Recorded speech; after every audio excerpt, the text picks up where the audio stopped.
Bonjour à tous et bienvenue à Catch Club 1. On se retrouve pour le résultat de SmackDown du 8 novembre 2024 et hier soir on a Kevin Owens qui est allé beaucoup trop loin.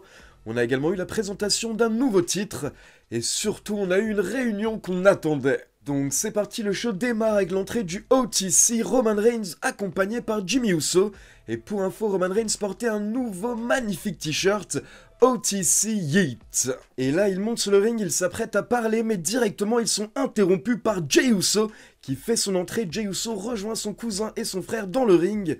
Et là, Jey Uso nous dit qu'il a eu beaucoup de malentendus ces derniers temps, donc il demande quelques minutes à Roman Reigns pour que Roman Reigns écoute cette personne. Et là, vous avez la musique de Sami Zayn qui retentit et directement, on voit que Roman Reigns n'est pas content. Et donc Sami Zayn monte sur le ring, il s'adresse à Roman Reigns et d'abord il veut nous parler de ce qui s'est passé à Crown Jewel. Et là, il assure qu'il n'a pas fait exprès de frapper Roman Reigns. Et derrière, il précise également que la seule raison pour laquelle il est intervenu lors de Crown Jewel, c'était pour aider, pour sauver Jey Uso. Puis Sami nous dit qu'il adorerait pouvoir nous dire que la seule raison pour laquelle il est présent ce soir, c'est parce que Jey Uso lui a demandé, mais ce n'est pas vrai. Sami Zayn nous dit que ça fait longtemps qu'il n'a pas été dans le même ring que Roman Reigns et pendant tout ce temps, il a réfléchi à ce qu'il dirait à Roman Reigns et à ce qu'il ferait à Roman Reigns quand il le reverrait. Mais la vérité, c'est que lors de Crown Jewel, quand ils se sont retrouvés tous les quatre dans le ring, pendant un moment, c'était spécial. Sami nous dit que ça lui a rappelé une période spéciale de sa carrière, une période spéciale de sa vie, une période spéciale où il était avec de la famille. Et Sami nous dit que malgré tout ce qui s'est passé entre eux, il y a toujours une partie de lui qui aime toute cette période qu'il a passée avec la Bloodline. Et Sami nous dit qu'il sait que Jey Uso l'a également ressenti, il l'a ressenti, même Jimmy l'a ressenti, et il sait au fond de lui qu'à un certain niveau, même Roman Reigns l'a ressenti. Et Sami Zayn dit à Roman Reigns, tu sais comment je le sais, tu sais comment je sais que tu l'as également ressenti. C'est parce que tu es présent ce soir dans le ring. Jey est présent, Jimmy est présent, je suis présent, et tu es présent parce qu'à un certain niveau, au fond de toi, tu veux que tout ceci soit de retour. Puis Sami Zayn devient un petit peu philosophe et il nous dit que les gens pensent que l'opposé de l'amour, c'est la haine. Mais Sami Zayn nous dit qu'en réalité, l'opposé de l'amour, c'est l'indifférence. Et justement, il ne pense pas que Roman Reigns est indifférent par rapport à lui. Au contraire, il pense qu'au fond, Roman Reigns l'aime. Et là, vous avez Roman Reigns qui tire un peu la gueule, mais vous avez Sami Zayn qui s'excite en disant « Regarde, regarde, je le vois, tu souris, tu as un petit sourire là au coin de tes lèvres. Je le vois, tu penses encore à nous, tu penses encore au bon vieux temps, tu n'as pas oublié tout ça. » Et Sami Zayn nous dit que Roman Reigns pourrait avoir tout ça, ils peuvent se réunir, ils peuvent redevenir la Bloodline. Mais Sami Zayn dit que la balle est dans le camp de Roman Reigns. Et donc là, il donne le choix à Roman Reigns et il lui dit que si Roman Reigns le souhaite, Sami Zayn peut faire demi-tour tout de suite et s'en aller. Mais Sami Zayn dit à Roman Reigns, je ne pense pas que c'est ce que tu veux, je pense plutôt que tu veux que Sami Zayn, les Usos et Roman Reigns se réunissent et se battent à nouveau côte à côte. Et Roman Reigns, si tu le veux, alors je le ferai, mais à une condition, je veux que tu t'excuses. Et là, vous avez Roman Reigns qui n'est pas content, il prend quelques secondes, puis il prend le micro, il dit à Sami Zayn « Tu veux que je m'excuse auprès de toi ?» Mais là, Sami Zayn répond à Roman Reigns « Non, les excuses ne sont pas pour moi, mais à la place, je veux que tu t'excuses auprès de Jey Uso. » Donc là, Roman Reigns est un petit peu étonné, il se rapproche de Jey Uso, il prend son temps, mais finalement, il lui dit « Je suis désolé. Je suis désolé de t'avoir laissé me faire perdre mon temps avec tout ça. » Donc Roman Reigns ne va pas s'excuser, au contraire il s'énerve contre Jey Uso et il dit que Sami Zayn ne fait pas partie de la famille, ne fait pas partie de la Bloodline, ce n'est pas un Uso, donc ce soir ce n'est pas de lui qu'on parle, ce soir ce qui intéresse Roman Reigns c'est Solo Sikoa. Donc là il appelle Solo Sikoa, il lui ordonne de le rejoindre dans le ring tout de suite. Du coup, forcément, Sami Zayn est dégoûté et Jey Uso également. On voit Jey Uso qui s'excuse auprès de Sami Zayn et au final, Sami Zayn quitte le ring. Et pendant ce temps, d'un coup, vous avez Jacob Fatu qui apparaît sur l'écran géant. Et le message de Jacob Fatu est très clair, il nous explique que Solo Sikoa est le chef tribal, donc il fait ce qu'il veut, il n'a pas à obéir à Roman Reigns, il viendra quand ça lui plaît. Et à la fin, Roman Reigns devra acknowledge Solo. Et donc le segment se termine avec Sami Zayn qui retourne en coulisses dégoûté, triste, tout seul. Et pendant ce temps, on a Roman Reigns qui gueule un petit peu sur Jimmy dans le ring. Et on a Jey Uso également qui est avec eux mais qui est totalement dégoûté de ce qui vient de se passer. Et quelques instants plus tard, on retrouve Roman Reigns en coulisses avec Jimmy. Et là, vous avez Jey qui veut juste parler quelques secondes à Roman Reigns. Mais Roman Reigns dit qu'il n'a pas le temps, il continue sa route. Sauf que là, Jey Uso chope Roman Reigns par le bras. Et ça devient très tendu entre les deux. Et vous avez Jey qui dit à Roman Reigns que tout ce qu'il lui avait demandé, c'était d'écouter Sami Zayn et d'écouter ce qu'il avait à dire. Et directement, Roman Reigns s'énerve et il demande à Jey Uso pourquoi est-ce qu'il se soucie autant de Sami Zayn alors que c'est un imbécile et qu'il n'est rien pour la Bloodline. Et au final, Roman Reigns dit que si Jey Uso aime tellement Sami Zayn, alors il n'a qu'à aller le rejoindre. Mais là, Jey Uso s'énerve également et il rappelle à Roman Reigns qui lui avait dit que si Roman Reigns lui manque de respect, alors Jey Uso s'en ira. Donc là, il dit à Roman Reigns que c'était son seul pass, c'est la seule fois qu'il accepte que Roman Reigns lui parle comme ça, et la prochaine fois, il se casse. Et donc là, Jey Uso s'en va, mais derrière, vous avez Jimmy qui demande à Roman Reigns qu'est-ce qu'il est en train de faire. Et encore une fois, Roman Reigns s'énerve, il n'apprécie pas que Jimmy Uso le remette en question. Donc il dit à Jimmy Uso, écoute, si c'est comme ça, va retrouver ton frère. Et donc Jimmy Uso s'en va également, donc à la fin du segment, on a Roman Reigns qui se retrouve tout seul. On enchaîne avec Bayley contre Candice LeRae et vers la fin du match, on a Candice qui a fait semblant d'être blessée pour tenter de surprendre Bayley, mais ça n'a pas fonctionné et au final c'est Bayley qui a remporté le match. Puis on passe en coulisses, on retrouve un Tommaso Ciampa assez excité qui retrouve Gargano, et là en gros Tommaso Ciampa explique à Gargano qu'ils doivent se concentrer pour récupérer les titres par équipe qu'on leur a volés, et en plus ils n'ont jamais eu de rematch. Donc on sent vraiment que Ciampa est très concentré, il veut récupérer à tout prix les titres par équipe. Et derrière, on a Randy Orton qui fait son entrée vers le ring. Randy Orton prend le micro et nous explique que Crown Jewel n'était que le début, mais il veut mettre fin à tout ça ce soir, donc il demande à Kevin Owens de le rejoindre et derrière directement, vous avez KO qui fait son entrée, mais il est entouré par des arbitres et de la sécurité qui tentent de l'arrêter. Mais au final, KO monte sur le ring, vous avez une bagarre qui éclate avec Randy Orton. Et là, Kevin Owens a dépassé les bornes, car Kevin Owens a porté un piledriver à Randy Orton hier soir lors de SmackDown. Et clairement, c'était choquant, car pour rappel, le piledriver est une prise qui est bannie à la WWE depuis des années, car c'est une prise qui est très dangereuse, qui peut gravement blesser des superstars. Donc justement, hier soir, pour choquer les fans, la WWE a ressorti le bon vieux piledriver, et clairement, ça a fonctionné. Les commentateurs l'ont méga bien vendu, et donc derrière vous aviez Randy Orton qui s'est écroulé dans le ring, et on a dû ramener des médecins, on a dû ramener une civière, et donc Randy Orton a dû être évacué de l'arène sur une civière, on l'a placé dans une ambulance pour l'emmener à l'hôpital, et Cody Rhodes également est venu pour l'accompagner et pour vendre, pour ajouter encore plus d'émotion.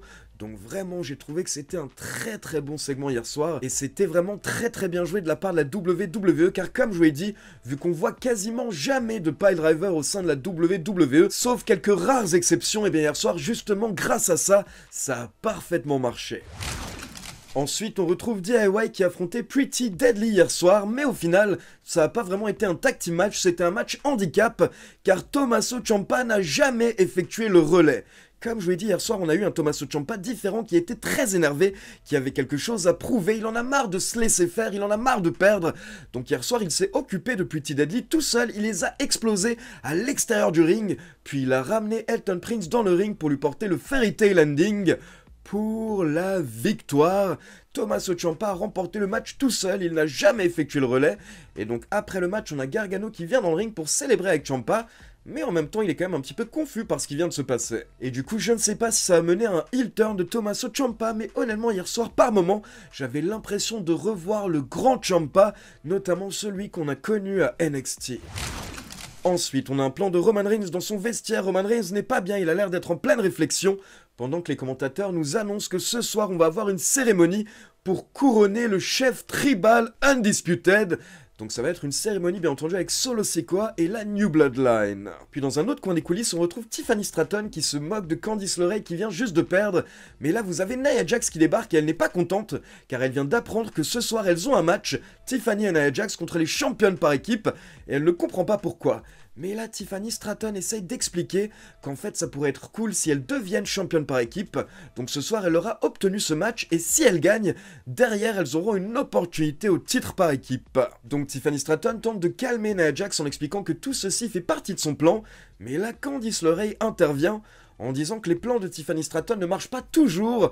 Par exemple, son plan à Crown Jewel n'a pas fonctionné, et derrière Nia Jax a perdu, alors que si Candice LeRae avait été présente, Nia Jax aurait gagné. Donc on a un petit peu une sorte de rivalité qui est en train de se mettre en place entre Candice LeRae et Tiffany Stratton pour être l'ami ou la chouchou de Nia Jax, on va dire. Et donc on enchaîne avec le tag team match Jade Cargill et Bianca Belair contre Nia Jax et Tiffany Stratton, mais au bout de quelques minutes, vous avez Candice LeRae qui intervient pour aider Tiffany Stratton et Nia Jax.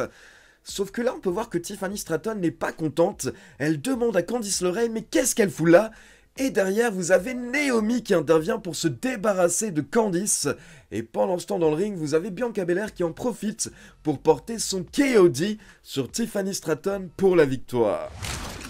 Ensuite, on enchaîne avec les champions par équipe Alex Shelley et Chris Sabin qui ont battu Austin Theory et Grayson Waller en environ 10 minutes, puis quelques instants plus tard, les champions par équipe sont en coulisses et là ils croisent DIY. Et forcément, vous avez DIY qui réclame la prochaine opportunité au titre par équipe, mais là vous avez les Street Profits qui débarquent et ils disent qu'ils viennent de discuter avec Nick Aldis et ce sont eux qui auront la prochaine opportunité au titre par équipe la semaine prochaine.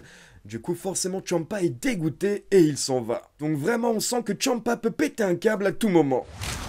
Puis derrière, on retrouve Nick Aldis pour une grande annonce. Ça faisait des semaines qu'on avait des rumeurs par rapport à ça. Et ça avait été confirmé juste avant le début du show hier soir.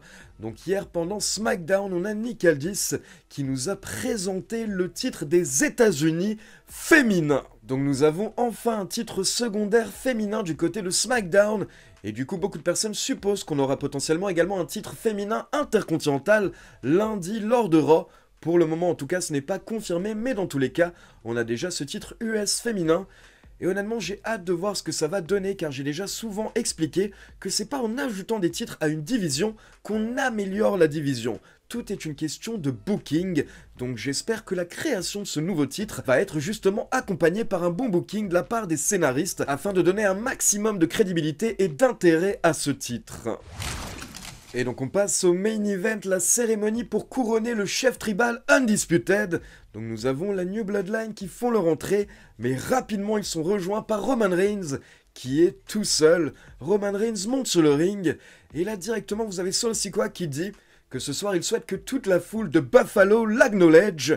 Mais avant que la foule le reconnaisse d'abord, il souhaite que Roman Reigns l'acknowledge en tant que seul et unique chef tribal Undisputed. Donc là, Roman Reigns réfléchit, il hésite un petit peu, puis il demande à la foule « Est-ce que la foule reconnaît Solo Sikoa ?»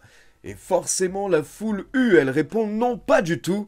Et du coup, Roman Reigns répond pareil, il ne reconnaît pas Solo. Roman Reigns dit qu'il n'est pas là pour reconnaître Solo, mais il est là pour challenger Solo à un match 1 contre 1, et le vainqueur est le seul et unique Tribal Chief. Mais là, Solo Sikoa explose de rire et il dit qu'il n'a pas besoin de combattre Roman Reigns, car il est déjà le vrai Tribal Chief. Puis il dit également à Roman Reigns qu'il ne peut pas redevenir Tribal Chief s'il n'a pas de tribu. Et là, vous avez Roman Reigns qui regarde autour de lui et en effet, il se rend compte qu'il n'a plus personne, il n'a pas de tribu. Et derrière, vous avez Solo Sikoa qui surenchérit. Il dit « Tu veux me challenger? Non, non, écoute, c'est moi qui vais te challenger. Je te mets au défi d'aller en coulisses et de trouver 4 personnes qui seront prêtes à faire équipe avec toi. Et si tu trouves ces 4 personnes, alors allons faire la guerre. » Et là, Roman Reigns comprend le message, donc il dit à Solo Sikoa « Attends, tu parles de War Games, mais je ne vois que 4 d'entre vous. » Et là, Solo Sikoa compte et lui dit « Non, non, regarde. Moi, ça fait 1. Jacob Fatu, ça fait 2. Tama Tonga et Tongaloa, ça fait 3 et 4.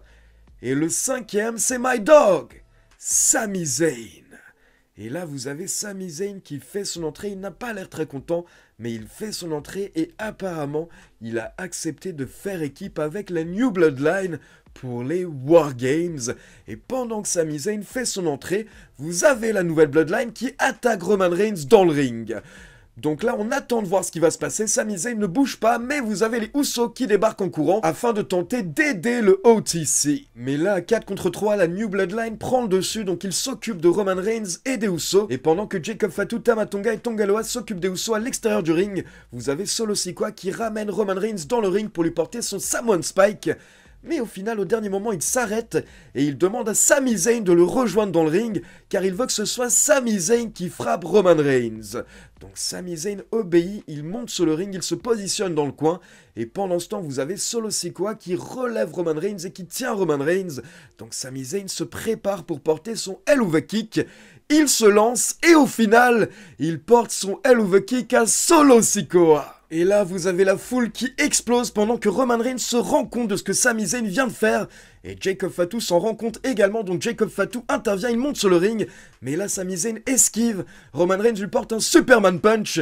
Et derrière, Sami Zayn lui porte un Hell of a Kick pour se débarrasser de Jacob Fatu. On voit à quel point ça fonctionne bien quand Sami Zayn et Roman Reigns travaillent ensemble. Puis vous avez Roman Reigns qui en profite pour porter un méga spear à Solo Sikoa. Et donc derrière, on se retrouve dans le ring avec Sami Zayn et Roman Reigns face à face, qui sont rejoints par les Usos. Les Usos regardent la situation, et là c'est Jay qui démarre. Et Jay se positionne dans le ring et il lève le doigt, il fait le signe de la Bloodline. Puis derrière, vous avez Jimmy Uso qui fait également le signe de la Bloodline. Et ensuite, vous avez Sami Zayn et Roman Reigns toujours face à face, c'est ultra tendu. Et là, vous avez Sami Zayn qui lève le doigt, enfin, il fait le signe de la Bloodline. Roman Reigns hésite un petit peu pendant un instant, mais au final, il le fait également, il lève le doigt. Et là, vous avez les 4 membres de la Bloodline originale ensemble dans le ring, en train de faire le signe de la Bloodline. Et honnêtement, tout le monde a explosé, la foule a explosé, j'ai explosé. Je sais que des gens ont explosé partout sur internet, chez eux. Et c'était tout simplement la folie parce que ça nous a fait ressentir tellement d'émotions. En tout cas, moi, ça m'a fait ressentir des émotions hier soir quand j'ai vu ces 4 catcheurs réunis. Parce que ces 4 catcheurs m'ont fait tellement rêver, m'ont fait rire, m'ont fait pleurer, m'ont fait sourire, m'ont fait ressentir tellement de choses pendant qu'ils formaient la Bloodline, que hier soir, les revoir réunis, mais en face cette fois-ci, c'était tellement bien. Et je le répète pour tous ceux qui me disent qu'en fait c'est comme avant, c'est pas du tout comme avant. Parce que certes, on a à nouveau la Bloodline ensemble, mais cette fois-ci, comme je l'ai dit, ils sont en face et ils nous racontent totalement une autre histoire contre la nouvelle Bloodline. Donc vraiment, j'ai adoré voir Sami Zayn, Jay, Jimmy et Roman Reigns réunis hier soir. Ça m'a fait quelque chose. Et n'hésitez pas à me dire dans les commentaires si vous aussi ça vous a fait quelque chose. Et donc je pense que maintenant c'est clair, on se dirige bien vers le War Games avec le 4 contre 4, avec la nouvelle Bloodline contre l'ancienne Bloodline. Mais je précise également qu'il manque encore quelqu'un, bien entendu, on pense tous à Paul Heyman. Et pour info, car je sais que ça peut intéresser certains d'entre vous, directement après SmackDown, la WWE a sorti du nouveau merchandising par rapport à l'ancienne Bloodline. On a notamment le t-shirt qu'a porté Roman Reigns hier soir, le t-shirt OTC Yeet. Et à côté de ça, on a un t-shirt et un hoodie OG Bloodline. Alors je vous avoue que j'ai commandé directement les deux hier soir. Je me suis pris le t-shirt OTC Yeet et le hoodie OG Bloodline. Et donc pour ceux que ça intéresse, comme d'habitude, je vous laisse mon lien affilié dans la description. N'hésitez pas à l'utiliser si jamais vous souhaitez commander. Et dernière petite info, demain, donc dimanche, il n'y aura pas de vidéo news, mais à la place, vous aurez un tout nouveau top 5 qui sera consacré à John Cena. Et ce sera le top 5 des superstars qui détestent John Cena. Donc voilà, c'est tout pour le résultat de SmackDown. Maintenant, comme d'habitude, c'est à vous. N'hésitez pas à me laisser vos avis dans les commentaires. Et comme d'habitude, n'oubliez pas de liker la vidéo, de vous abonner à la chaîne et de cliquer sur la petite cloche pour être informé de la sortie des prochaines vidéos. Ciao tout le monde!